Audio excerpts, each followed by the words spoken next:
All right then. आता मी तुम्हाला परवा हे सांगितलंच होतं की आपण वेगवेगळ्या थीम्स प्लॅन करतोय, जसं की आजचा दिवस आहे, आज आपण जागतिक रंगभूमी दिन साजरा करतोय. तर तसंच 29 तारखेला मी तुम्हाला सांगितलं होतं की भारतीय डिजिटल पार्टी म्हणजेच भाडीपाची संपूर्ण टीम इकडे उपस्थित असणार आहे.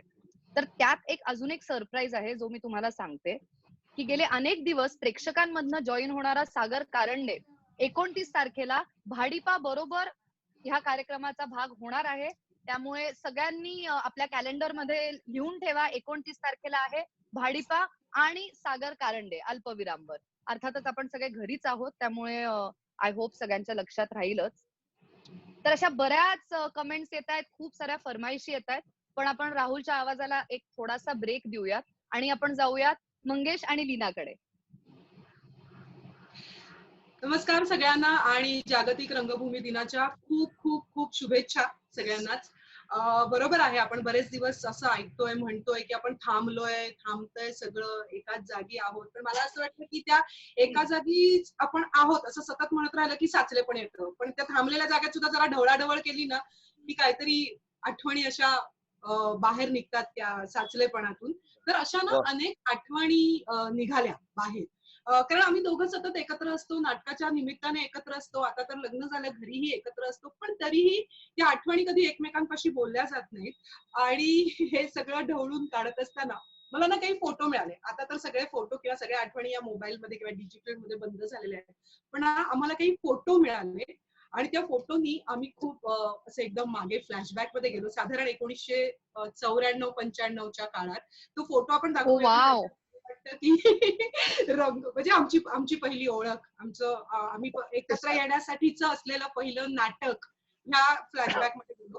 पण ते सगळं सांगण्याआधी मला वाटतं की आपण 100व्या नाट्य संमेलन आधी थोडंसं वर्तमानातलं बोलू आणि मग फ्लॅशबॅक. कसं आहे की आजच्याच दिवशी जागतिक रंगभूमी दिनाच्या निमित्तानेच आम्ही फार मोठा घाट घातला होता 100वं नाट्य संमेलन साजरं करण्याचा.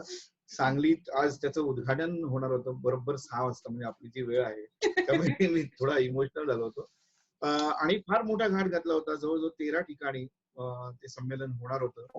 आणखीन त्याचा उद्देश असा होता, एरवी कसं एका ठिकाणी संमेलन होतं, 4 दिवस संमेलन होतं, एक धुरळा उडून जातो आणि मग असं लक्षात येतं की नुसतंच आपण सगळे एकत्र आलो, भेटलो आणि निघून गेलो, त्यातून फलित काय झालं. म्हणून यावेळी या निमित्ताने विचार केला होता 100व्या नाट्य संमेलनाच्या निमित्ताने की रंगकर्मी तर एकत्र येतील, पण नवा प्रेक्षक जो आपल्यापासून दूर गेलाय, ग्रामीण भागातला प्रेक्षक आहे, तर प्रेक्षकांपर्यंत आपण कसं पोहोचायचं, या निमित्ताने आम्ही तो सगळा नाट्यसागर, कार्यशाळा वगैरे सगळं मोठमोठ्या गोष्टी आम्ही करणार होतो, पण या कोरोनामुळे स्थगित झाल्यात असं मी म्हणेन. आणि मला असं वाटतं की आपण ज्या पद्धतीने याला सामोरे जातोय कोरोनाला, आपण लवकरात लवकर हे सावट दूर होऊन दिवाळीच्या आसपास आपण हे संमेलन साजरं करू असं मला वाटतंय. मला विश्वास आहे, वाटतं ना, विश्वासच आहे. मंगेश, मला असं वाटतं की अखिल भारतीय मराठी नाट्य परिषद आणि तुम्ही सगळेजण इतकी मेहनत घेत होतात आणि अजूनही घेताय, तर हे 100वं नाट्य संमेलन आपण सगळे खरंच खूप दणक्यात आणि खूप मोठ्या प्रमाणात साजरे करणार आहोत. मराठी रसिक प्रेक्षकांना हीच कळकळीची विनंती आहे की थोडी कळ सोसा, आता थोडा वेळ घरात थांबा, मग आम्ही जेव्हा पुन्हा घराबाहेर पडण्याची परिस्थिती होईल तेव्हा आम्ही एकत्र येऊ आणि तुमच्यासाठी म्हणून हे नाट्य संमेलन आम्ही गावोगावात साजरे करणार. नक्की नक्की नक्की नक्कीच नक्कीच. हा, तर फ्लॅशबॅक मध्ये आम्ही फोटो, पहिला फोटो आम्हाला जो मिळाला, मी आता हळूच दाखवतोय. एक नीट दाखव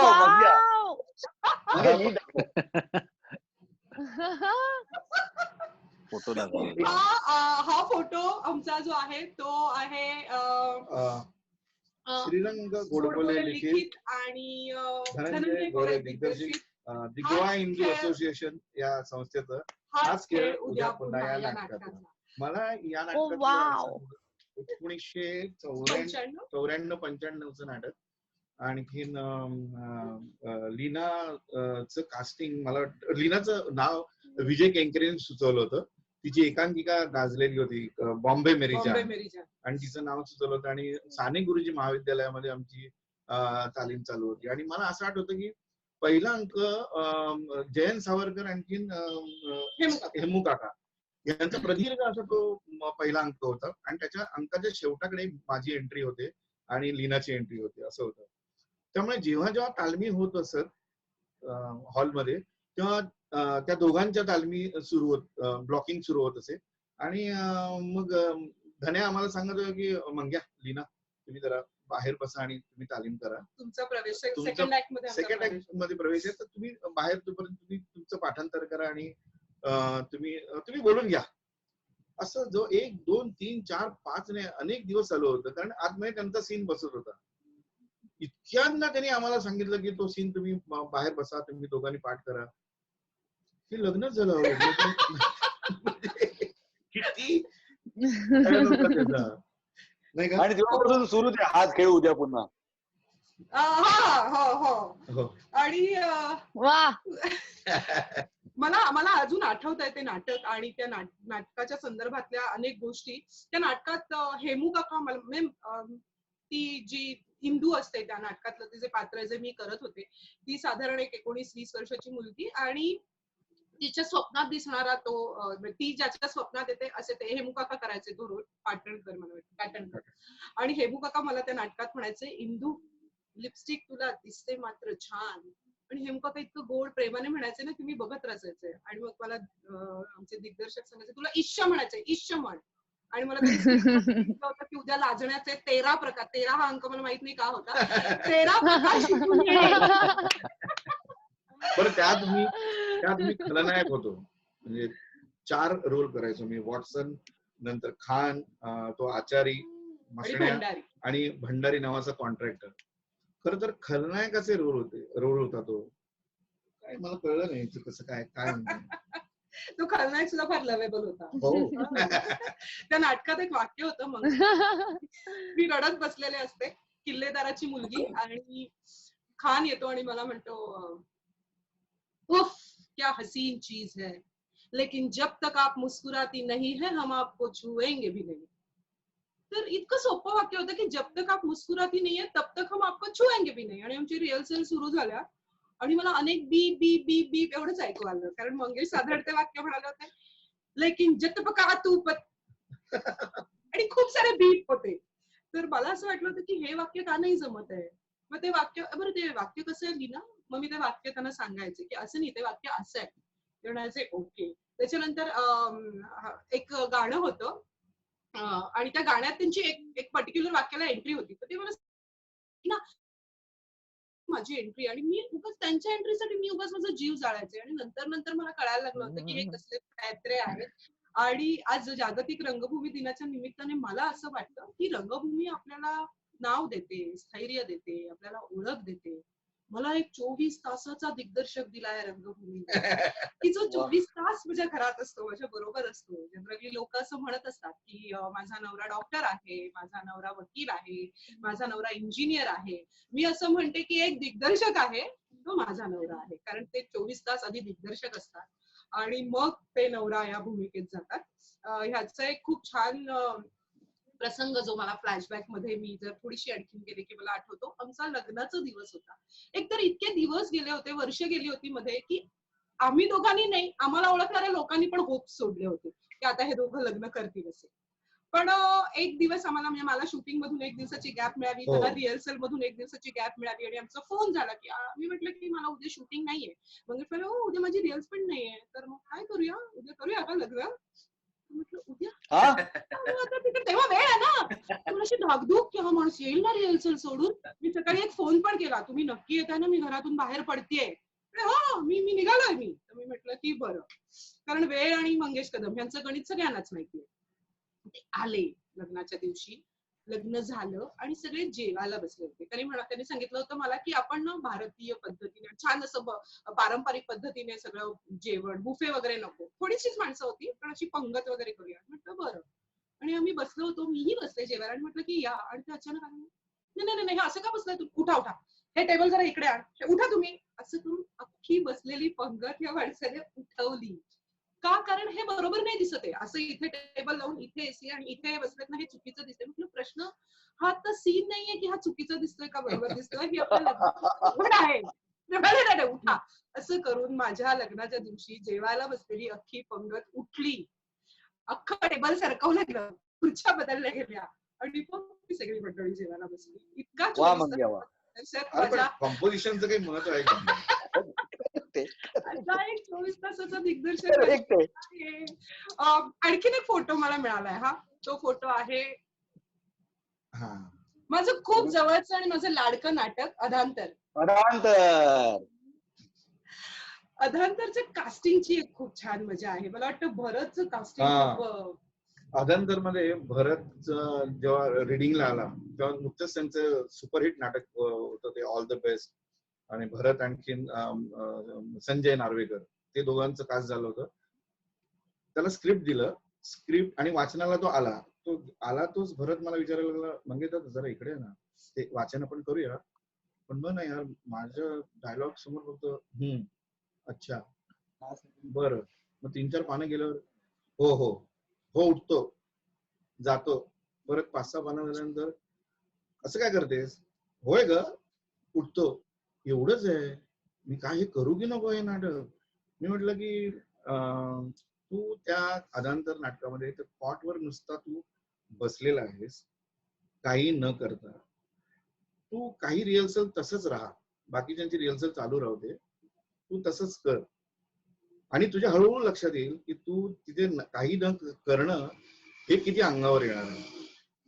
हे जेव्हा भरतला सांगितलं तेव्हा भरतने माझ्यावर विश्वास ठेवला. पण भरत म्हणाला की हो ना मंगे दादा, बघा मी करतो ना, मग तू काय कर.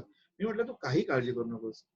आणि नंतर त्याने माझ्यावर विश्वास ठेवून केलं आणि नंतर माय गॉड म्हणजे भरत छान काम करतो. मला अजूनही औंढा येत होतं भरत आणि अधांतर मला आठवलं की अप्रतिम काम केलं होतं.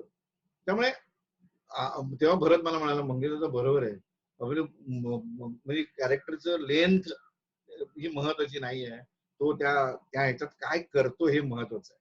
आणखीन एक फोटो माझ्याकडे आहे. पुष्कर तू बघ, तुला हा माणूस माहितीये ना? दिसतोय? दाखव. अरे दाखव तर घरी नीट. हो हा काय या नाटकाचं या माणसाला मी विसरूच शकत नाही. तनमन नाटकातला हा फोटो आनंदचा आणि माझा. जनरली रिप्लेसमेंट असं म्हटलं ना की आपल्याला सगळ्यांनाच भीती वाटते. सगळेच नाटकात काम करणारी माणसं आहेत आणि रिप्लेसमेंटचं थोडंसं टेन्शन असतं. पण मी एक प्रयोग असा केला होता की आमच्या या तन्मनच्या या नाटकात तुषार दळवी, मी, अमिता खोपकर, आनंद इंगळे आणि दुर्गेश आकेरकर अशी माणसं होती. आणि आमचा दौरा होता एक लागलेला. आणि त्या दौऱ्यातनं मला वाटतं शेवटचा एक प्रयोग होता आणि नेमका तो प्रयोग तुषारला आणि अमिताताईंना जमत नव्हता. पण दौरा आम्हाला पूर्ण करणं गरजेचं होतं. सो आम्ही तो प्रयोग नंतर मग तुषारने पहिले 3 का 4 प्रयोग केले आणि तो आणि अमिताताई मुंबईला आल्या. आणि त्यानंतर उरलेला तो प्रयोग जो आम्ही केला होता, अमिताताईंच्या ऐवजी रमा जोशी आल्या होत्या. सो रमा मावशीने अमिताताईंचा रोल केला. आनंदने एक दिवस आम्ही पूर्ण दिवस तालीम केली.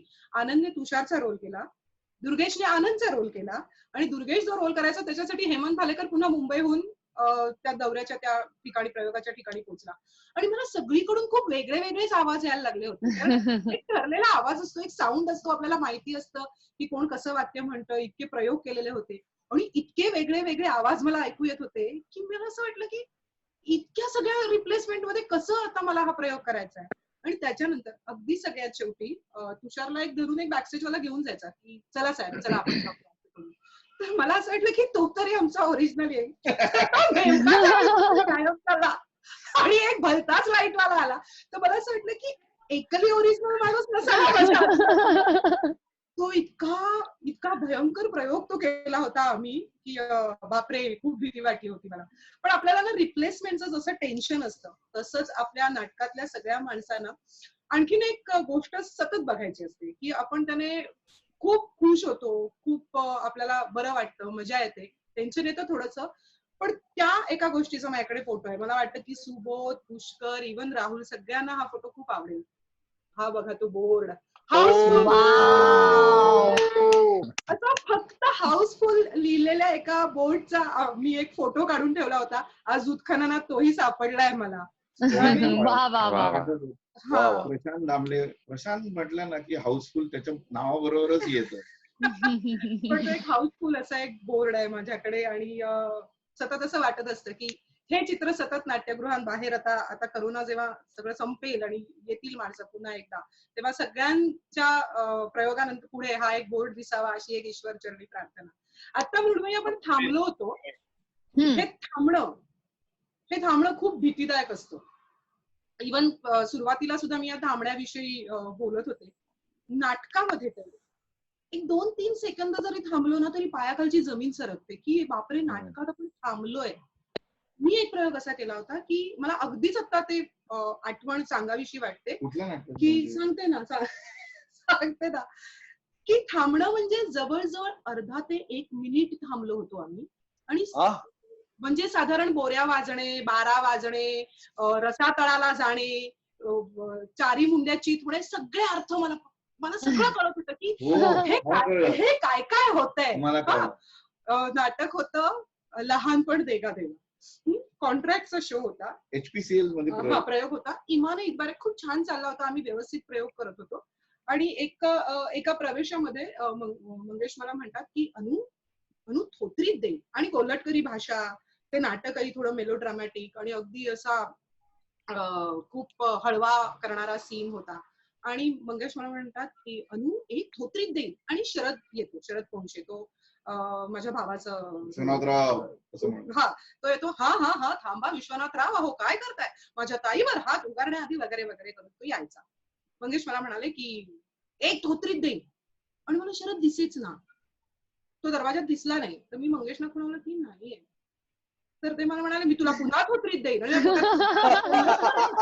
थांबा कोल्हटकरी भाषा आहे, असं माझं झालं होतं. तर मी म्हटलं तर ते मला म्हणाले आता मी पुन्हा थोत्रीत देईन. तो येईल नाही तोपर्यंत नाही होऊ शकत. इतक्यात मला शरदचा आवाज आला आणि शरद आला. आता शरद जेव्हा येतो तेव्हा त्याच्या हातात एक बॉक्स असायचा, आणि त्या बॉक्स मध्ये आमची खूप सारी प्रॉपर्टी होती. त्यात एक गळफास असायचा ज्याच्यावर एक चिठ्ठी लिहिलेली असायची, एक बेगॉनची बाटली असायची ज्याच्यावर एक चिठ्ठी लिहिलेली असायची, आणि एक पत्र असायचं की मंगेश त्यातून ते सगळं काढायचे आणि वाचायचे. आणि मग मी म्हणायचे की आता काय करायचं. तर मंगेश मला म्हणायचे की जातो जातो अनु जीव देतो, असं करून ते जायचे. आणि मग तिथे एक मला 2-4 ओळी की तुमच्या मागे मी राहून मी तरी काय करू, मी कशी जगू, दादाने हे काय केलं वगैरे असं मी म्हणायचे, आणि मीही आज जायचे. शरद मला दिसला, पण 1960 सालातलं ते नाटक, आणि शरद त्या खोक्याच्या ऐवजी एक प्लास्टिकची पिशवी घेऊन आला. अरे मला काही कळे ना, म्हटलं हे काय आणलंय अरे. आणि तरी मंगेशच्या हातात दिलं. असं खूप चिडायचं असायचं, आणि तो खूप हसत हसत बोले. त्याने पिशवी दिली. मंगेशला वाटलं की ही 60 सालात कुठली प्लास्टिकची पिशवी आणली. तो निघून गेल्यावर त्यांनी उघडून बघितलं तर ती कपडेपटवाल्याची इस्त्री होती. त्यात अगदी प्रॉपर्टी होती. मंगेशना काही सुधरे नक्की, आता ह्याचं काय करायचं. तर मी म्हटलं, मी खरंच वाक्य बोलले की काय करायचं हो आता. तर ते म्हणाले चल दोघेही जीव देऊ. मी काय केलं, मी का जीव देऊ, असं झालं माझं. तर मला सांगितलं की जाऊ दे, चला सीन तर संपेल, एक पुढे तर जाऊ, असं करून आम्ही दोघं निघणार. काय इथे परवड थांबलेली नाही.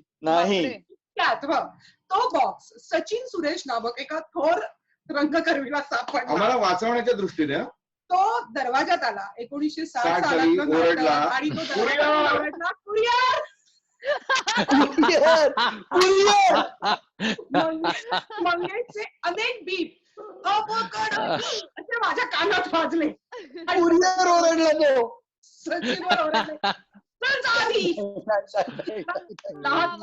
बॉस घेऊन निघून गेला. आणि मंगेश मला म्हणाले की चल अनु चल, असं करून ते मला हात घेऊन जात होते की तिथं पुढे सीन सुरू होईल, काहीतरी होईल.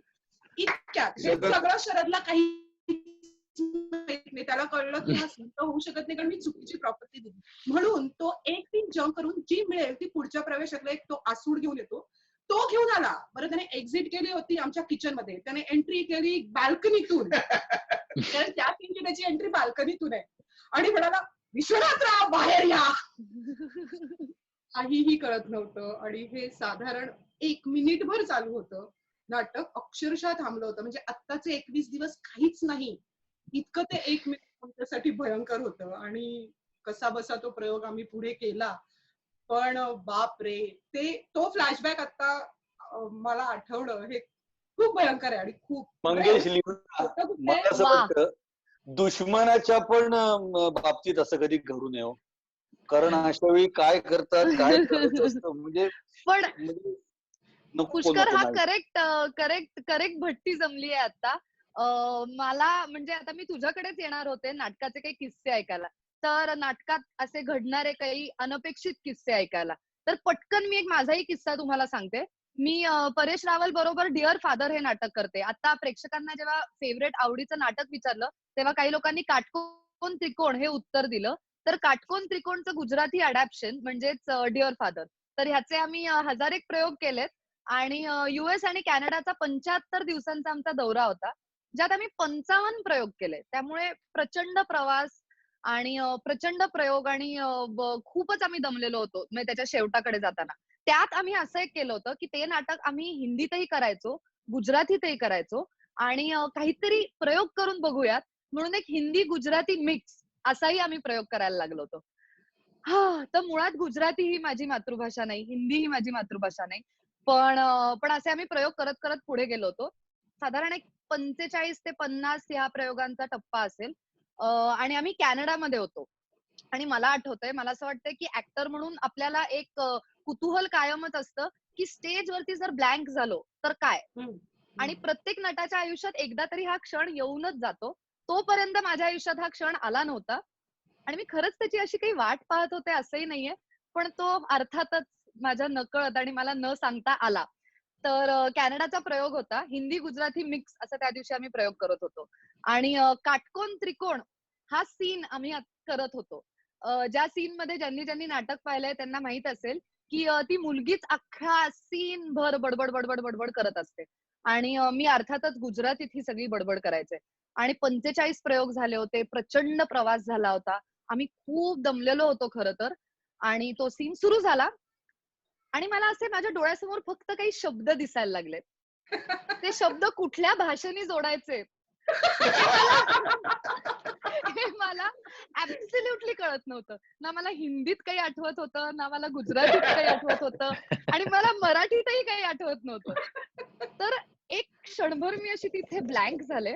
तेच जे तू म्हणतेस ते थांबणं ते माझ्या आयुष्यात तिकडे आलं.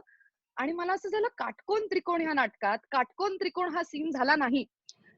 तर काय म्हणजे मग पुढे कसं जाणार आहे हे नाटक? आणि तो एक असा डोळ्यात आपल्याला मॉत दिसते ना तसं माझं झालं. आणि मी अशी तिकडे माझा को ऍक्टर तिकडे थांबला चेतन. त्यानंतर परेश रावल विंगेत उभे राहून त्यांनाही असं कळलं होतं की आता आणि आउट ऑफ कॅनडामध्ये मी आहे. ओके ठीक आहे. असं करून मी सो व्हॉट हॅपेंड इज असं करून मी तो सीन इंग्लिशमध्ये सुरू केला. थँकफुली माझ्या सहकलाकारांनी तो कॅच पकडला आणि त्याला कळलं की आता ही पुढे इंग्लिशमध्ये बोलणार आहे. तो मला गुजरातीतच उत्तर देत राहिला आणि थँकफुली तोही घाबरला नाही. त्यांनी गुजरातीत कंटिन्यू केलं आणि थोडं थोडं थोडं गुजराती ऐकत त्या सीनच्या शेवटापर्यंत मी पुन्हा एकदा गुजरातीत पोहोचले होते. जे काही माझं कुतूहल होतं आणि जे काही मला हे जाणून घ्यायचं होतं की ऍक्टर स्टेजवर ब्लँक झाल्यावर काय होतं, हे सगळं माझं कुतूहल कायमचं संपलं. आणि हे पुन्हा कधीच होऊ नये हीच माझी इच्छा आहे. बरं त्यानंतर मी आता विंगेत जाणार आणि तिकडे परेश रावल उभे आहेत आणि माझी वाट पाहतायत हेही मला दिसत होतं. आणि मला खूप भीती वाटत होती की आता ते मला रागवणार आहे. त्यामुळे आज शू करे छे तू, आज शू कर्યું છે, હવે આપણે શું કરીશું वगैरे असं सगळं करतील. पण मी गेले आणि त्यांनी मला मिठीत घेतलं आणि ते म्हणाले की मला असं वाटलं होतं की तू आता एक्झिट घेशील. पण तू हा सीन इंग्लिशमध्ये केलास आणि तू शेवटापर्यंत गुजरातीत पोचलीस. आता हा प्रयोग पुढे कंटिन्यू होऊ शकतो. असा एक माझा एक अनुभव. पण मला ह्याचा विचार केला तरी हाताला घाम येतो. एनिवे आता आपण पुष्करकडे जाऊयात आणि पुष्कर तू आम्हाला आता काही किस्से सांग. म्हणजे धरणी माते आम्हाला पोटात घे अशी भावना अनेक नटांच्या बाबतीत घडलेली आहे. माझ्या बाबतीत तसं घडलेलं नाहीये. पण मला आठवतंय मंगेशने एक नाटक बसवलं होतं ज्या नाटकाचं नाव होतं साहेबजी डार्लिंग.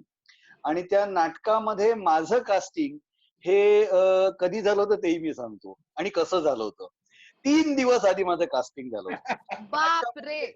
त्या नाटकामध्ये होते सर्वश्री अतुल परचुरे.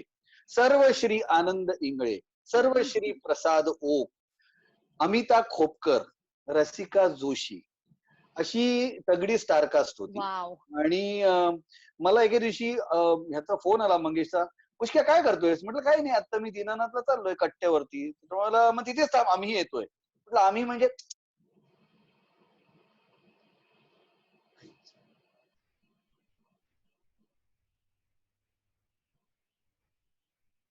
आई ग. हा किस्सा सुरू झाला आणि पुष्कळचं कनेक्शन गेलं आहे. तर पुन्हा एकदा मी त्याला हाक मारून पाहते. आला. वेलकम. मला नाटक करायचं. म्हटलं कुठलं नाटक करायचंय? तर म्हणाला साहेबजी डार्लिंग. म्हटलं अरे वा, कधी करायचंय? तो म्हणाला परवा. म्हणजे बघ, उद्याचा एक दिवस आहे, परवा आपला 0 परफॉर्मन्स आहे आणि तिसऱ्या दिवशी आपला पहिला प्रयोग आहे. म्हटलं मी काय बघ, काही काळजी करू नको पुष्कळ. बघ, आपण 6 छोटे छोटे सीन म्हणून तुझी रिहर्सल करणार आहोत. तुझ्या सीनची रिहर्सल करून आपण तिसऱ्या दिवशी असं ते नाटक ओपन करणार आहोत वगैरे वगैरे झालं. माझा सिंहाचा काळीज असल्यामुळे आणि मंगे आपला मित्र असल्यामुळे मी म्हटलं यस, मी तयार आहे करायला. मी तालमीला गेलो, माझे सीन्स काय आहेत, मला काय करायचे, त्याची माझी तयारी सुरू झाली. आणि एक प्रयोग शिवाजी मंदिरला सुरू झाला. आता साहेबजी डार्लिंग नाटकामधल्या सगळी पात्र आहेत ना, ती सगळी पारशी दाखवली आहेत. पारशी जमात, पारशी लोक. त्यामुळे प्रसाद ओक याचं नाव होतं नोशीर आणि आनंद इंगळेचं नाव होतं बेहराम आणि माझं होतं बोनी ना. माझं नाव काय होतं? बोनी. तर आता झालं असं की प्रसाद ओक एकदा येतो आणि आतमध्ये हाक मारतो, बेहराम बाहेर ये, बेहराम मला तुझा आता जीव घ्यायचा आहे, बेहराम बाहेर ये. असा सीन सुरू होतो या लेवलला. त्यावेळी प्रसाद ओक आला आणि म्हणाला नोशेर बाहेर ये. आणि विंडेतनं आनंद इंगळे म्हणतो मी नाही येणार जा, माझ्या नावाने हाक मार, नाही तर मी येत नाही. प्रसाद म्हणतो अरे नोशीर ये ना बाहेर. आनंद इंगळे म्हणाला नाही, जोपर्यंत राम म्हणत नाही तोपर्यंत मी बाहेर येणार नाही. हा, आणि मग शेवटी त्याने हो अरे बाबा बेहराम ये ना आता बाहेर, बेहराम असं केल्यानंतर तो बाहेर आला. हा एक प्रसंग मला आठवतोय. आणखी आम्ही एक नाटक करायचो, तो मी नव्हेच. यामध्ये मी अनेक वेगवेगळे रोल करायचो आणि तो मी नव्हेच मध्ये लीना भागवत पण होती, तिला माहितीये. त्याच्यामध्ये नंदू शिंदे म्हणून आमचे एक नट होते, ते वेगवेगळे रोल करायचे.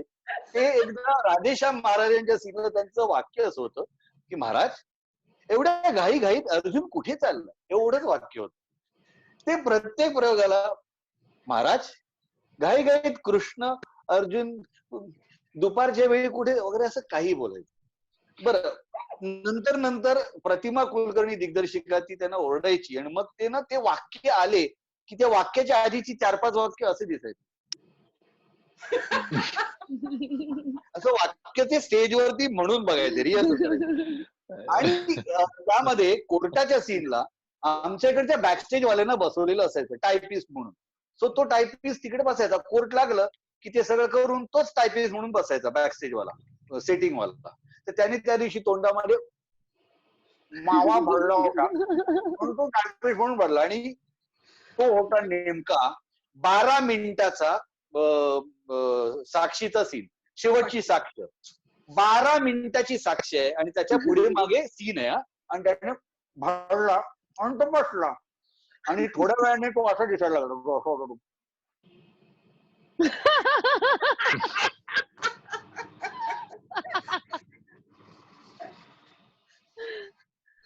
एवढा तो फुलला आणि कुठे येणार, त्याच्यानंतर ब्लॅकआउटच नाही. तो बाहेर जाणार कसा कोर्टातनं टायपिस्ट उठून. जवळजवळ लाल रंगाचा झाला होता. शेवटी तो उठला आणि त्याने जज कडे बघून असं केलं आणि त्याने एक्झिट घेतली. असं पण बॅकस्टेज वर होता. असे प्रसंग बरेच घडलेले. आणखीन एक आता रिसेंटली आमचा परफेक्ट मर्डर या नाटकाचा प्रयोग चालू असताना मोबाईल फोन वाजवू नका, मोबाईल फोन वाजवू नका, पण अनेकदा सांगत असतो तरी पण लोकांचे मोबाईल फोन वाजतातच. म्हणून आम्ही एक अनाउन्समेंट अशी करतो की या नाटकाची प्रथा परंपरा अशी आहे की नाटकाच्या दरम्यान जर कोणाचा फोन वाजला तर आम्ही नाटक थांबवतो, त्या प्रेक्षकाला स्टेजवर बोलून त्याचा सन्मान करतो, सत्कार करतो, त्याच्याबरोबर फोटो घेतो आणि तो आम्ही प्रसिद्ध करतो.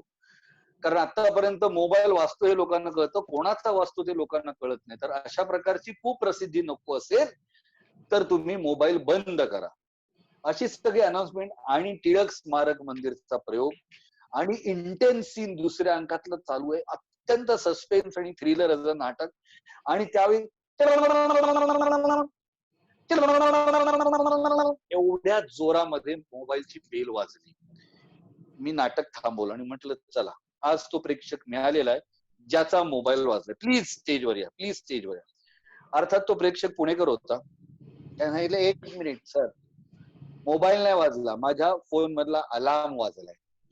मी माझ्या मुलाला फोन करण्यासाठी अलार्म लावला होता, तो वाजलाय. तुम्ही काय म्हणाला होता?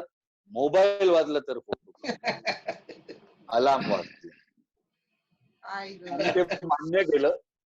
पुणेकर प्रेक्षकांसमोर आपण काही बोलू शकत नाही. मी म्हटलं हो चुकलो, माफी, आमचीच चूक झाली. मी परत प्रयोग पुढे सुरू केला. पण नंतर आम्ही अनाउन्समेंट बदलली. जर कोणाचे मोबाईल वाजले किंवा कोणाच्या मोबाईल मधला अलार्म वाजला तरी त्याला स्टेजवर बोलवण्यात. सो असे प्रसंग आपल्या स्टेजवरती घडतच असतात. पुलंचं वाक्य आहे की ऍक्सिडेंट हे स्टेजवरच जास्त होतात. आमच्या बाबतीत तर खूप झालेले. आमचा एक नट आहे, ज्या नटाचं मी नाव सांगत नाही, प्रसिद्ध नट आहे, पण त्याचं एका नाटकात असं वाक्य होतं की माझं कसं झालंय ना आई, लांडगा आला रे आल्यासारखं झालं. हे वाक्य म्हणत असताना तो हमखास घरंगळायचा, वरच्या पायरीवरनं घरंगळत खाली यायचा. माझं कसं झालं ना, लांडगा आल्यासारखं झालंय. सो त्याला सुधीर जोशी खूप ओरडायचे, चिडायचे. त्या नाटकात सुधीर जोशी होते. ते म्हणायचे अरे तुला हे वाक्य नीट बोलता येत नाही का? मग मी त्याला एकदा सांगितलं काम कर, ते काम कर, ते वाक्य ना सावकाश चावून चावून बोल. मग तो असं म्हणायला लागला, माझं कसं झालंय माहितीये का आई, लांडगा आला. मी त्याला सांगितलं आता मी तुझ्याकडे लक्षच देऊ नको, कॉन्सन्ट्रेट करू नको, तू ना असं पटकन बोलून टाक. माझं कसं झालं म्हणजे लांडगा आला सर, न लक्ष देता बोल. तेव्हाही तो घरंगळायचा. माझं कसं झालं मध्ये काय, शेवटी मी त्याला एक आयडिया सांगितली की तू ना जिभेला मध लावत जा, मध, मग तुझी वाणी स्वच्छ होईल. पण शेवटपर्यंत त्या प्रयोगामध्ये त्याला कधी माझं कसं झालं माहितीये काय, लांडगा आला रे आल्यासारखं झालं, असं कधीच त्याला नीट म्हणता. वा वा वा वा वा वा वा वा वा वा. असेच आपण अजून काही किस्से ऐकणार आहोत पुष्कर कडून. अनफॉर्च्युनेटली प्रेक्षकांनो, तुमच्या कमेंट्स आता माझ्यापर्यंत पोहोचू शकत नाहीयेत कारण की ही लिंक डिस्कनेक्ट झालेली आहे. पण माझी खात्री आहे की सगळे आता नाट्य संगीताची वाट पाहतायत, त्यामुळे आपण लगेच राहुलकडे जाऊयात.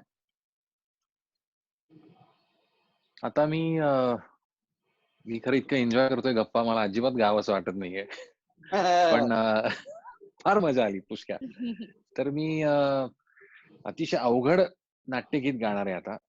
खरोखर अवघड आहे ते, टप्प्यावरती आहे आणि अभिषेकी बुवांची चाल आहे. हे बंध रेशमाचे या नाटकातलं ते पद आहे. मला शौनकनी याचा टप्पा मला शिकवला होता. तुला आठवत असेल सुबोध, तर रंगा तुमच्याच कार्यक्रमामध्ये आम्ही अभिषेकी बुवांवरती आपण कार्यक्रम केला होता आणि त्याच्यामध्ये ही दोन्ही गाणी गायला होतो मी, हे टप्पा आणि हे पद. आज सुगंध आला लहरत, आज सुगंध आला लहरत, जेवी उपवनी माधवी मी देवी धूंद, आज सुगंध मधुमासातील सुख नवे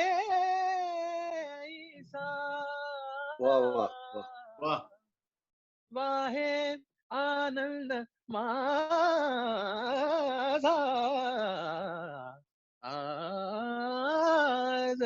सुगंध सुगंध आला आला आ आ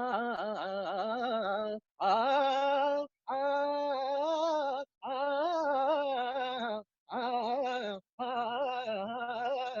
वा. सुगंध. टप्प्याची गायकी अशी आहे ना की त्याचं इमॅजिनेशन असं आहे की उंटावरनं जर आपण बसून आपण जी चाल असते उंटाची तशी गायकी आहे. त्याच्यामुळे प्रत्येक गोष्ट ही तुटक येते की ह्या फ्रेजेस ज्या आहेत ना सुगंध आ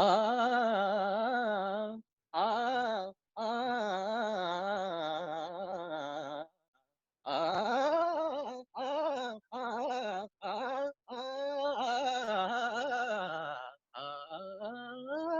वा वा वा वा. सुगंध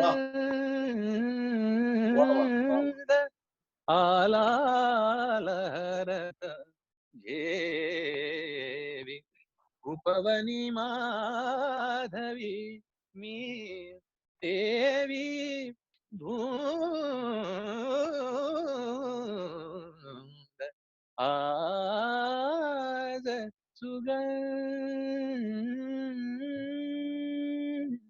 बोला. सुगंध. अवघड आहे खूप. वा वा वा थँक्यू. वा वा, क्या बात है, क्या बात.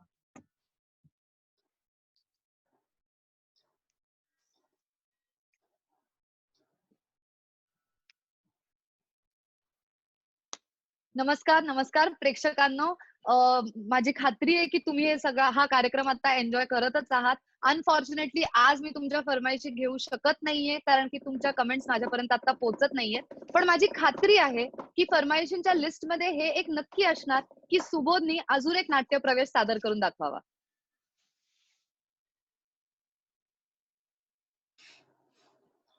येस. खरं म्हणजे काय, आज गमतीची गोष्ट आहे की इथे जे माझ्या बरोबरचे सगळे लोक आहेत इन्क्लुडिंग यू मृण्मयी, तर तुमच्यातल्या काही लोकांबरोबर मी काम केलंय पण काही लोकांबरोबर मी काम केलं नाहीये. लीना बरोबर मी काम केलंय, पुष्कर बरोबर केलंय, राहुल बरोबर केलंय, पण मंगेश तुझ्या बरोबर आणि मृण्मयी तुझ्या बरोबर काम नाही केलं मी.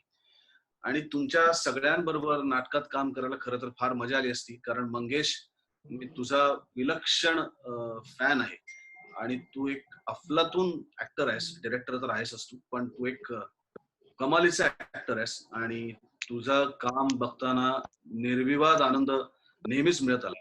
लीना बरोबर काम केलं त्यामुळे तिची ताकद अभिनेत्री म्हणून अर्थात माहिती आहे आणि तिचाही खूप मोठा चाहता आहे मी. पुष्करच्या तर कितीतरी वर्ष मी प्रेमात आहे आणि आयुष्यभर राहीन, कारण इतका बेफाट ताकदीचा ऍक्टर आहे तो, अष्टपैलू कलाकार आहे खऱ्या अर्थाने. आणि राहुल मला असं वाटतं की गायक अभिनेता असं दोन्ही येतो, म्हणजे त्याच्यातल्या गायकामध्ये आणि त्याच्यातल्या अभिनेत्यामध्ये झालेले बदल मी खूप जवळनं बघितले काही वर्ष. आणि म्हणून तू पण फार विलक्षण काम करते. सो खूप छान वाटतं की तुम्ही सगळे उत्तम कलावंत आहात आणि तुमच्या सगळ्यांबरोबर हा प्लॅटफॉर्म शेअर करायला मिळतोय.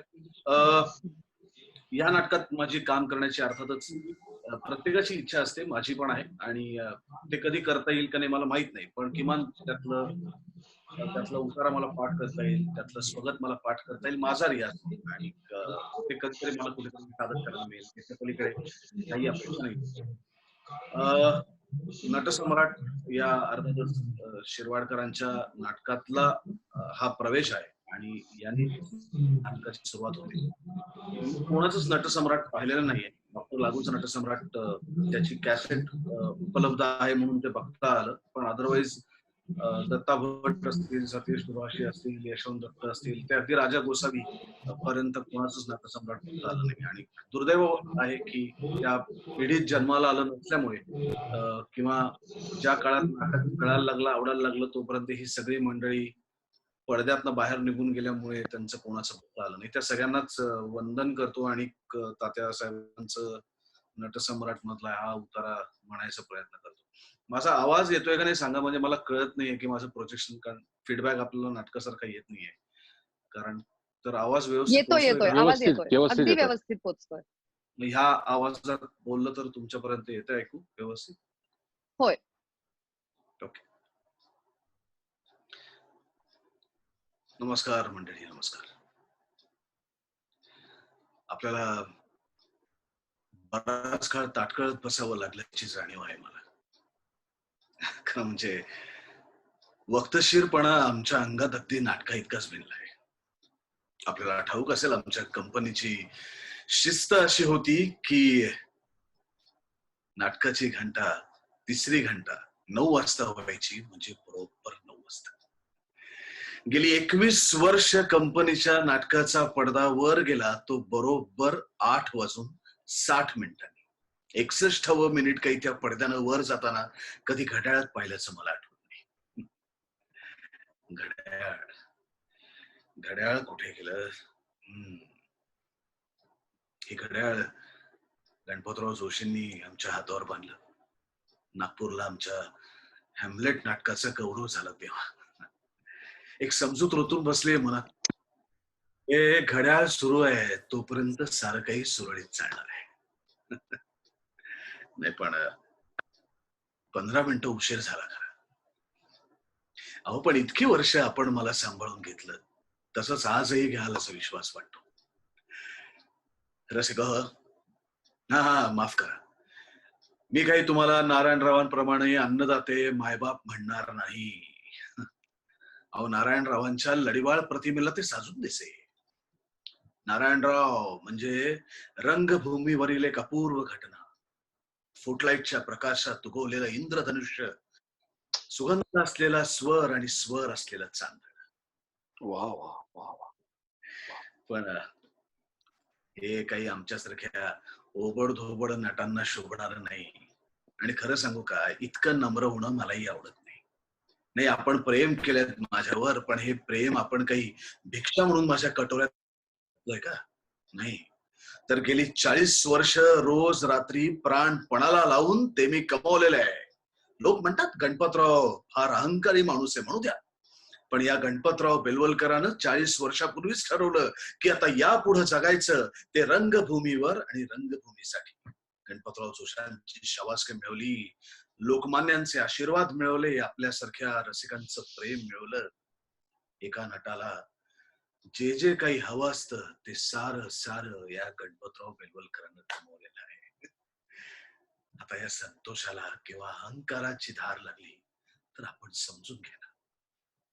आणि खरं सांगू का, म्हातारपणी थोडासा अहंकार हवाच माणसाचा. पोपरी जर भरून काढता येते. त्या दिवशी बरं काय असंच मला जायचं होतं कुठेतरी बसने. लांबच लांब रांग होती, हातातल्या पिशव्या सांभाळत कसा बसा मी बसपाशी जाऊन पोहोचलो. आणि आश्चर्य म्हणजे बस निघाली, आणि त्याहून आश्चर्य म्हणजे पुढे जाऊन करकचून ब्रेक दाबून थांबली. तो कंडक्टर खाली उतरला, आमच्यापाशी आला. मला असं वाटलं आपल्याकडनं आता भयंकर मोठा अपराध घडलाय. त्या बेट्यानं आमचं हे गाठोडं मोठ्या मुश्किलीने बसमध्ये नेऊन बसवलं आणि माझ्याकडे बघत मला विचारलं, गणपतराव बेलवलकर, लक्षात नाही आलं अगोदर? हे अशी माणसं भेटतात. आणि मग या फरफटणाऱ्या पायांचं, थरथरणाऱ्या हातांचं, अडखळणाऱ्या जिभेचं विस्मरण होतं. म्हातारपणाच्या या पोकळीत अहंकाराची घंटा घणघणते आणि सांगते की तूही कोणीतरी आहेस. पण रसिक हो, इथेच मी पाहिली आहे माझी पंढरी आणि काशी. अहो, ही संतोषाची जहागिरी आपणच मला दिली. इतक्या वर्षाच्या अडगळीतनं आपण मला बाहेर काढलं. नटसम्राट या पदवीनं आपण माझा गौरव केलात. ही 3 चांदांची आपल्या प्रेमाची सरदारकी आपण मला बहाल केली. 40,000ची ही भरीमुक्की थोरली रक्कम आपण मला भेट म्हणून दिलीत. मान लेखकांची भाषा माझ्या संग्रही आहे. शब्द समुद्रासारखे, वणव्यासारखे, आभाळासारखे, फुलांसारखे, पाखरांसारखे मुलायम, सारे सारे सारे या क्षणाला आता निकामी झालेले आहेत. पण समजून घ्यावं एवढी विनंती आहे. दोन मुलींच्या रूपानं अख्खं जग उलटल्यानंतर राजा लिअर काय म्हणाला होता आठवतंय? तो म्हणाला होता, हे स्वर्गस्थ शक्तींनो द्या खडकाची अभेद्यता माझ्या मनाला. मला हवंय सामर्थ्य सहन करण्याचं, फक्त सहन करण्याचं. वयानं आणि व्यथेनं लक्तरलेला हा थेरडा आक्रोश करत उभा राहिलाय. हे दैवतांनो तुमच्या दाराशी, त्याला दान करा फक्त सहनशीलतेच. आणि जर तुम्हीच कालवलं असेल कृतज्ञतेचं जहर त्या कार्ट्यांच्या काळजामध्ये, तर करू नका माझी कुचेष्टा, मला लाचार करून त्यांच्यासमोर. पेटून उठू द्या माझं अंतःकरण ऊर्जस्वल क्रोधानं. लांछित करू नका माझी मर्दानी नजर जलानी शस्त्रांनी, आसवांच्या थेंबांनी. नाही बेमरवा सटव्यांनो मी रडणार नाही. मी घेईन असा सूड तुमच्या दोघींचाही, की थरका फुल साऱ्या पृथ्वीचा मला आज न कळणाऱ्या त्या कृत्यानं. नाही नाही नाही नाही नाही, कितीही संकट आलं तरी मी रडणार नाही. होतील माझ्या छातीच्या सहस्त्रवादी चिंतड्या, अश्रूचा एक थेंब लोखंडल्या. मी भ्रमिष्ट होईन रे बाबा, मी भ्रमिष्ट होईन. धन्यवाद. वाह वाह वाह सुबोध, क्या बात है.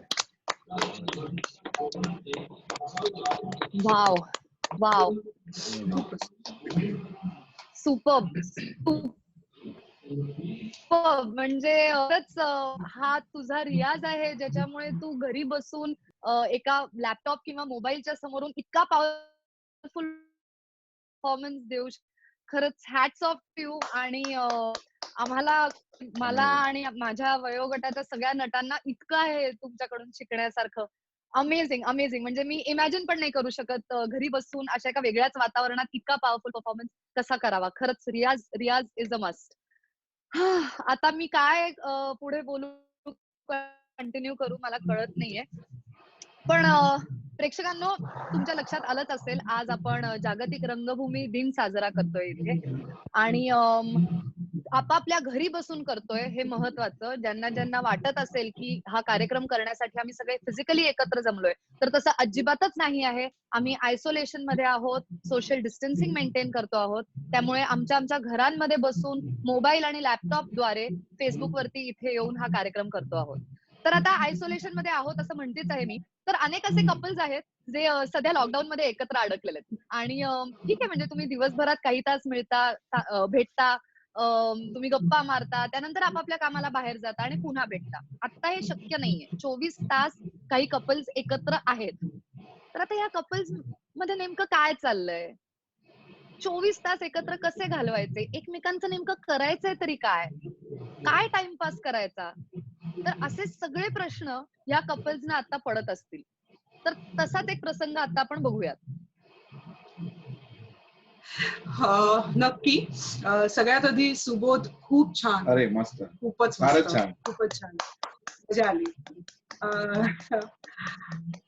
आता मृण्मयी, तू जे म्हणालीस ते की के दिला भी भरा नाही नावाचं एक नाटक आम्ही करत होतो, जे शेखर ढवळीकरनी लिहिलं होतं आणि मंगेशनी डिरेक्ट केलं होतं. त्यातला एक प्रवेश सादर करायला आम्हाला आवडेल. त्याच्या आधी जरा एक गंमत सांगतो. म्हणजे त्या नाटकाचं मी दिग्दर्शन केलं होतं. रीमा आणखीन विक्रम गोखलेनी त्यात काम केलं होतं. आणखीन खरं तर शेखर ढवळीकरांनी हे नाटक लिहिणं आणि माझ्यासाठीच लिहिलं होतं. परंतु पुण्यात एकदा सहज वाचन केलं होतं शेखर ढवळीकरनी विक्रम काकासमोर. आणि विक्रमला ते नाटक खूप आवडलं. आणि विक्रम मला स्वरूप हॉटेलमध्ये पुण्यात भेटले आणि मला म्हणाले, आय एनव्ही यू. मला तो रोल अतिशय आवडलेला होता, पण ठीक आहे आता तू करतोयस. म्हटलं अरे विक्रम भैया, तू करणार असेल तर काय, म्हणजे मला पण आवडेल, तू कर, तुला करायचंय का? हो मला करायचंय, असं म्हणून विक्रमनी तो मागून घेतला. आणि मग रीमा आणखीन ते सगळं ते नाटक सगळं झालं. त्या प्रोसेस मध्ये त्यांचं वय, त्यांचा आप, त्यांचं सगळं पॉइंट ऑफ व्ह्यू ने आम्ही ते नाटक बसवलं वगैरे. त्यावेळी विक्रमजींचा घशाचा प्रॉब्लेम झाला. त्यांना सांगितलं की तुम्ही आता प्रोजेक्ट करू नका व्हॉइस, तर अदरवाईज प्रॉब्लेम आहे, थिएटर करू नका तुम्ही आता इतक्यात. तर मग विक्रम म्हणाला की नाही ना, मग आता हे तूच करायचं.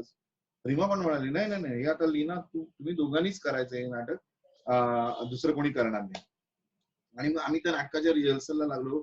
त्या रिहर्सल प्रोसेस मध्ये मीच बसवलेलं नाटक जेव्हा आम्ही करायला लागलो, तर मला आणि लीनाला, म्हणजे लीनापेक्षा मला, कारण मी अगोदरचा ट्रॅव्हल बघितला होता तर मला त्यांच्या संवादांमधल्या विसंगतीबद्दल, ऍडजस्ट करून घेण्याबद्दल, त्याचं जे इंटरप्रिटेशन आहे ना, ते मला फार वेगळ्या पद्धतीने करावं असं वाटतं.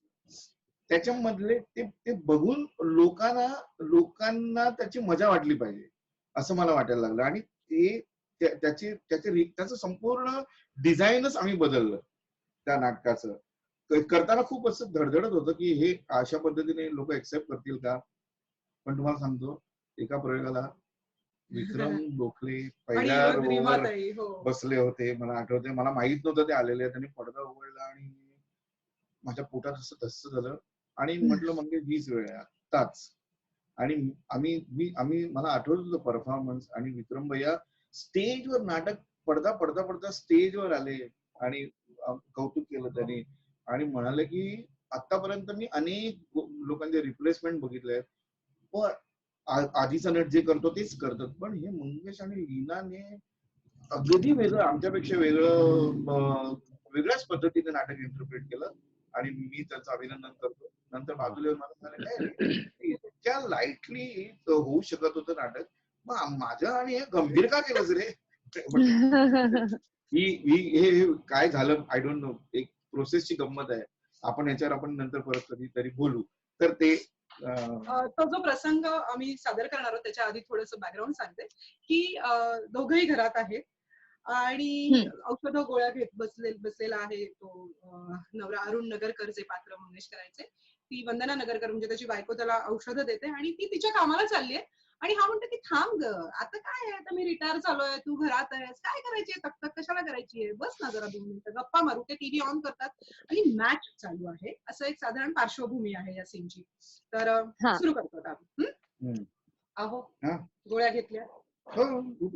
आत्ताच घेतलं. नक्की? म्हणजे ठसका लागण्याचा आवाज नाही आलाय मला. अरे आता बरं मग आता तुम्ही बसा, मी आहे आतमध्ये, म्हणजे जरा काम आहे. बस घे, बस. बसून काय करू इथे? जरा गप्पा मारू, छानपैकी बोलू काहीतरी. नाही हो, नको. मला ना अजून रामनामाचं जप लिहायचंय. ते रामनाम नेहमीच आहे का तुझं?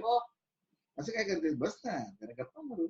नाही, एक काम करूया, आपण टीव्ही बघायचं का? टीव्ही मग किती वाजले बघ? तुझ्या आवडीची सिरियल सांग. रिपीट असेल. अरे आयपीएल आहे ना, आयपीएल आहे बेस्ट, मस्त टाइमपास. आपल्या टीव्हीवर आता परत क्रिकेटचीच मॅच आहे. तुम्ही बघा ना मॅच. ती मॅच तुम्ही बघा. मी आतमध्ये जाते, काम आहेत मला. मी जाते. क्रिकेटचं आणि तुझं काय वैर आहे ना, मला काही कळत नाही. वैर कशाला असायला हवं? त्या मॅच मधलं मला काही कळत नाही. अगं बाप, मी समजावून सांगतो ना तुला. बस काय, अरे मी समजावून सांगतो, तू काय काळजी करू नको. बस राहू दे. तुम्ही बघा, मी आतमध्ये काम आहेत मला. एकमेकांच्या आवडीनिवडीत रस घ्यावा माणसाने. होय, ठीक आहे. मग मी चांगलं आहे, पण हे लग्नानंतर इतक्या वर्षांनी जाणवलंय आज. म्हणजे मला कळलं नाही. म्हणजे ती मॅच जेव्हा मला खरंच समजावून सांगायची होती ना, तेव्हा हॅ करून हसला होतात मला. हे वंदे, तुला मॅच मधलं काही कळत नाही, चल आज जा, चल मध्ये करू नकोस. असं म्हणालात मला तुम्ही? असं मी म्हणालो? होय, तुम्ही म्हणाला. मी हसलो होतो. होय, मला कसं आठवत नाही? तुम्हाला नाहीच आठवणार, मला आठवत आहे ना. पण आपला रोहित ना 7वीला होता, आणि त्याच्या स्कॉलरशिपच्या परीक्षेचा बरोबर आदला दिवस मी तिकडे बाजूच्या खोलीत त्याचा अभ्यास घेत बसले होते आणि तुम्ही इथे फॅक्टरीतले दोघे चौघे जमून तुमची ती कसली ती मॅच बघत होता. ओके का बाई, त्या मॅच मध्ये काहीतरी झालं आणि असे किंचाळत ना सगळेजण घाबरले हो. मी पुस्तक टाकलं तसंच धावत आलं खाली. झालं काय, एकदम किंचाळलात का? खूप भारी वाटतंय. मी पटकन तुम्हाला एक प्रश्न विचारते. Thank you. Yes, thank you so much. नाही, प्रश्नाकडे मी नंतर पुन्हा येते. Thank you so much. खरंच माझी खात्री आहे की प्रेक्षकांनाही आता हा नाटकाचा अनुभव त्यांच्यापर्यंत पोहोचला असेल आणि तसाच प्रतिसाद ते आपल्याला देत असतील. परंतु हे ऍक्च्युअली नाटक नसल्यामुळे तो आपल्यापर्यंत पोहोचत नाहीये. एरवी नाटकाच्या प्रयोगात लगेचच आपल्याला रिस्पॉन्स मिळतो, लाफ्टर मिळतो. माती खाल्ली की तेही लगेच कळतं, कारण लगेच प्रेक्षक चुकतात. पण थँक्यू सो मच लीना आणि मंगेश. तर आता आपण सगळेच नाटकवाले आहोत, नाटक प्रेमी आहोत. म्हणजे नाटक आपला जीव की प्राणच आहे. एक हाऊसफुल प्रयोग असावा, 3 घंटा वाजाव्यात, त्यानंतर पडदा दूर व्हावा, आपली अशी धमाकेदार एंट्री व्हावी आणि प्रेक्षकातून एक व्यक्त अव्यक्त अशी दाद मिळावी. बस एवढंच हवं असतं नटाला, नाही का? अजून बरोबर काय आहे, हवं बरोबर असतं?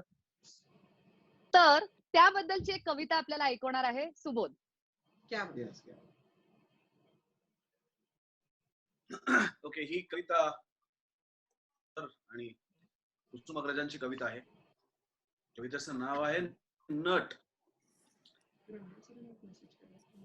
नांदीनंतर पडदा उघडला तेव्हा मी तुडुंब भरलेला होतो. नांदीनंतर पडदा उघडला तेव्हा मी तुडुंब भरलेला होतो. हजारो रंगीबेरंगी शब्दांनी. नांदीनंतर पडदा उघडला तेव्हा मी तुडुंब भरलेला होतो. हजारो रंगीबेरंगी शब्दांनी, शरीरभर रुरावणाऱ्या असंख्य आविर्भावांनी, भीतीनी, आशांनी, अपेक्षांनी.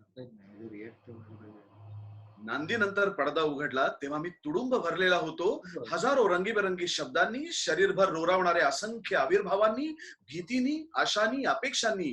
आता भरत वाक्य संपल्यावर सर्व परीक्षालय रिते झाले आहे आणि संहितेत नसलेल्या प्रयाणाची तयारी करीत मी उभा आहे रंगमंचावर एकटा. समोरच्या प्रेक्षालयाप्रमाणेच संपूर्ण रिकामा.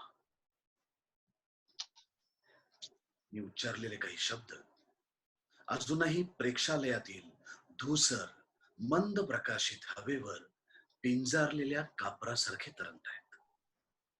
माझे काही आविर्भाव रिकाम्या खुर्च्यांच्या हातांना बिलगून बसलेत.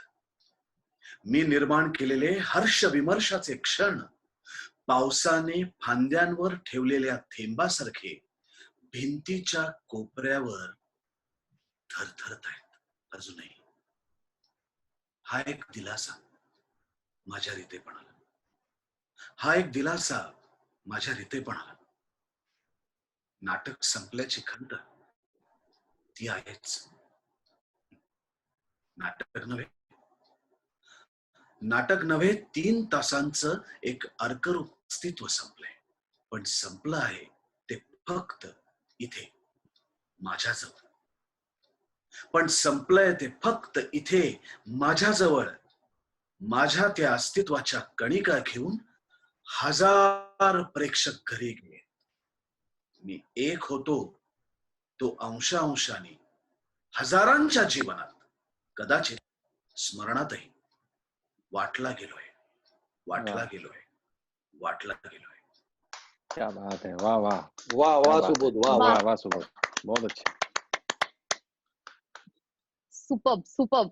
मला वाटतं आज आपण कार्यक्रमभर जे वेगवेगळ्या गोष्टी बोलतोय, नटांना काय काय वाटतं, आपल्याला काय काय वाटतं प्रयोग करताना, ते आणि अजून खूप सारं ह्या कवितेत सुंदर बांधलंय आणि ते म्हणजे तू कमालच परफॉर्म केलंस. There is no doubt about it. Thank you so much Subodh. तर आता थँक्यू. मला वाटतं प्रथेप्रमाणे आपण भैरवीने आजच्या कार्यक्रमाची सांगता करूयात. राहुल. संन्यस्त खड्ग नाटकामधली ही भैरवी आहे. सावरकरांचे शब्द आहेत आणि हे अजरामर केलंय मास्तर दीनानाथांनी आणि त्याच्यानंतर माझ्या आजोबांनी.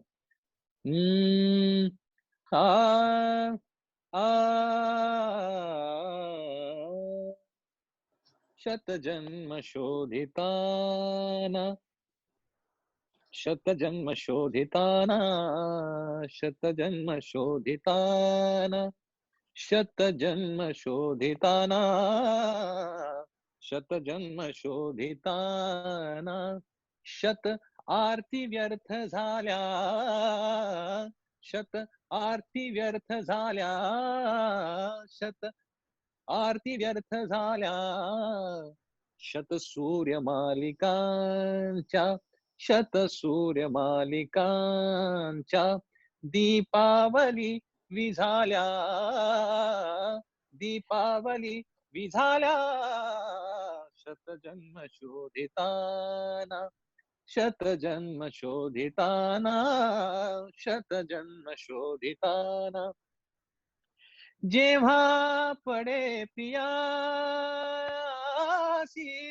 जेव्हा पडे पियासी जेव्हा पडे पियासी जेव्हा पडे प्रियासी क्षण एक आजी गाठी क्षण एक आजी गाठी क्षण एक आजी गाठी सुख साधना युगांची सुख साधना युगांची सुख साधना युगांची सिद्धीस अंती गाठी सिद्धीस अंती गाठी सिद्धीस अंती गाठी शतजन्म शोधिताना शतजन्म शोधिताना शतजन्म शोधिताना शत आरती व्यर्थ झाल्या शत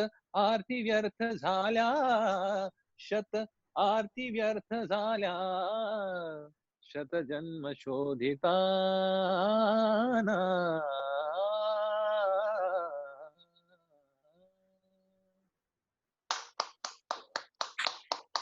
वा वा वा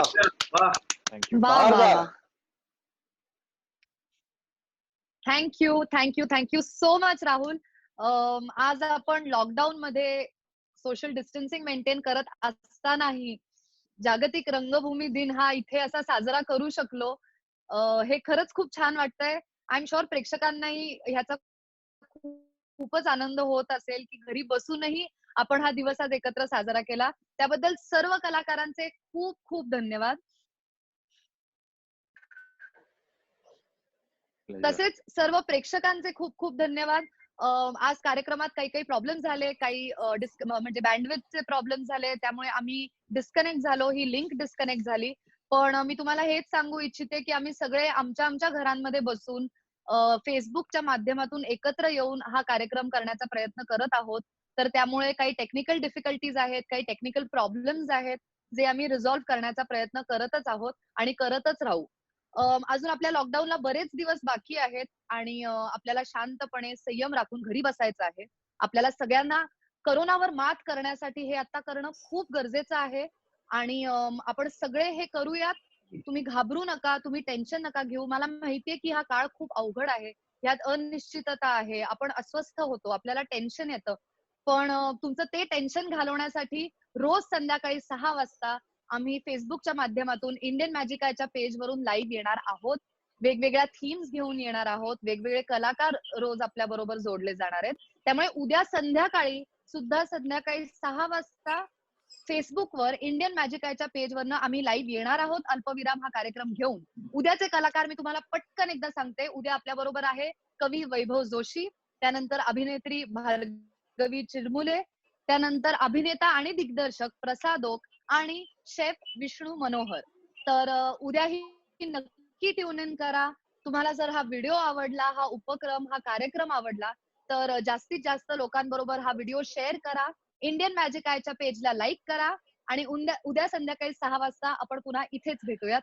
तोपर्यंत जय हिंद, जय महाराष्ट्र.